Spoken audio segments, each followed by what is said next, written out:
Hello everyone, welcome to my channel Indian mom in Canada. Neha, कैसे हैं आप सब? उम्मीद करती हूँ आप सब बहुत अच्छे होंगे। मैं भी बहुत अच्छी हूँ। तो आज की वीडियो बहुत ही इम्पॉर्टेंट टॉपिक पर है। This is a big update for students who wants to come from India or any other country. So yes, कई लोगों ने तो गेस कर लिया होगा कि आज की वीडियो किस बिग अपडेट के बारे में होने वाली है।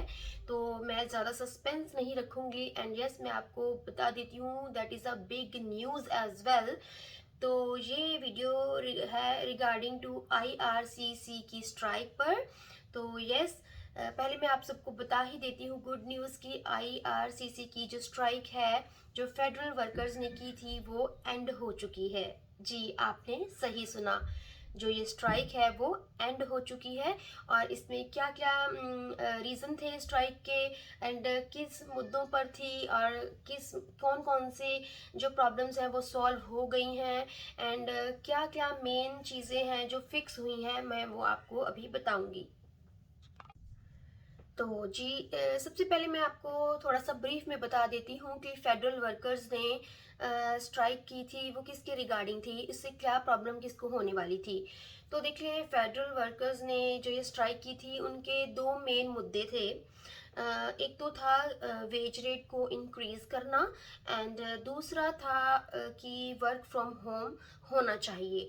एंड उसमें जो जो प्रॉब्लम्स आ रही थी, जो जो मुद्दे थे, वो उन्होंने रखे हैं एंड उन मुद्दों को मान लिया गया है। जी, एंड इससे क्या हो रहा था, इसमें किसको नुकसान था? जो भी सितंबर इनटेक में 2023 में स्टूडेंट्स आने वाले थे या आने वाले हैं, उनसे बहुत सारी दिक्कत इनको होने वाली थी। फेडरल वर्कर्स जब स्ट्राइक पर चले गए तो बहुत सारी सर्विसेज हैं जो डिसरप्ट हो गई, जिससे क्या हो गया, सर्विसेज स्लो हो गई या बंद हो गई। एंड इससे क्या स्टूडेंट्स पर फर्क पड़ा कि उनकी जो फाइल थी वो डिले हो सकती थी, और उनका वीज़ा लगने में दिक्कत हो सकती थी, या वीज़ा नहीं भी लग सकता था। तो बहुत ज़्यादा प्रॉब्लम्स थी स्टूडेंट्स को अपने फ्यूचर को लेकर, अपनी स्टडी को लेकर। सो यस, अब ये सभी चीज़ें सॉर्ट आउट हो गई हैं, तो अब मैं इनको डिटेल में बताती हूँ। हाँ जी, तो जो पहला रीज़न था वेज रेट, जिस पे बहुत ज़ोरों शोरों से ये स्ट्राइक चल रही थी। गवर्नमेंट ने कहा था कि हम 3 साल के अंदर अंदर 9% वेज रेट इंक्रीज कर देंगे। पर जो फेडरल वर्कर्स थे, उनको था कि जो ये वेज रेट है वो 13% तक इंक्रीज होनी चाहिए। उन्होंने इतना इंक्रीमेंट मांगा था। बट अब जो ये वेज रेट है, इसमें फेडरल जो वर्क सर्विसेज वाले हैं वर्कर्स, वो कहीं ना कहीं जीत चुके हैं। क्योंकि जो ये आफ्टर नेगोशिएशन जो भी बात एंड हुई है वो हुई है 3 साल तक नहीं, 4 साल तक 12.5% पे वेज रेट इंक्रीज हो जाएंगे। जी, आपने सही सुना। सो यस, इससे अब टाइम टू टाइम जो वेज रेट है वो बढ़ती जाएगी। एंड जो भी वर्कर्स हैं, काम करने वाले, वो सभी सेटिस्फाई थे कि इतनी वेज रेट पे एंड इतने परसेंट पे गवर्नमेंट जो है वो अग्री हो गई है। एंड जो दूसरा पॉइंट था वो था वर्क फ्रॉम होम। देखिए, वर्क फ्रॉम होम में क्या होता था, ये सारी पावर पहले मैनेजर के पास होती थी, और केस टू केस ये स्टडी किया जाता था। अगर सपोज किसी को कोई दिक्कत है, फैमिली प्रॉब्लम है, या कोई भी मेन इशू है, तो वो पहले मैनेजर को बोलते थे कि हम आकर वर्क नहीं कर सकते and we can do work from home. तो ये सभी पावर मैनेजर को दी गई थी। सम केसेस में क्या हो जाता था कि जो मैनेजर्स हैं वो बायस्ड हो जाते थे, वो अप्रूव नहीं करते थे। अगर किसी का जेन्युइन रीज़न भी होता था तो वो वर्क फ्रॉम होम अप्रूव नहीं करते थे। इससे लोगों को बहुत दिक्कत होती थी, उन्हें अपनी जॉब भी छोड़नी पड़ रही थी। So that's why they were so much worried and angry and annoyed. तो उन्होंने ये मांग रखी कि हमारी जो ये प्रॉब्लम जनरल होती है, तो उसका अकेला जो पावर मिला हुआ है वो मैनेजर को क्यों मिला हुआ है। एंड फिर उन्होंने एक यूनियन तैयार की है।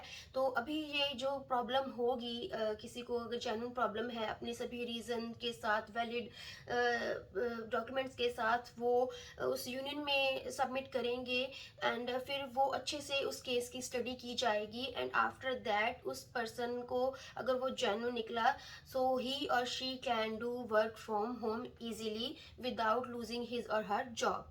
सो ये चीज़ भी पास हो गई है कि यस, अब ये पावर अकेली मैनेजर के पास नहीं रहेगी। एंड कोई बायस्ड नहीं होगा इससे, एंड सभी की प्रॉब्लम सॉल्व हो जाएगी। सो ये भी चीज़ डिसाइड हो गई है गवर्नमेंट से। जब ये दो चीज़ें ही इस स्ट्राइक का मेन रीज़न थी, एंड ये दोनों चीज़ें ही सॉर्ट आउट हो गई हैं, एंड ये दोनों चीज़ें ही फेडरल वर्कर्स की मान ली गई हैं। सो दैट्स वाई ये जो स्ट्राइक है ये एंड हो गई है। अब स्टूडेंट्स को कोई भी दिक्कत नहीं होगी जो सितंबर इनटेक 2023 में आ रहे थे। उनको उनके इनटेक में कोई डिले नहीं होगा, उनको उनकी फाइल में डिले नहीं होगा, उनको उनका वीज़ा इजीली जल्दी से जल्दी मिल जाएगा।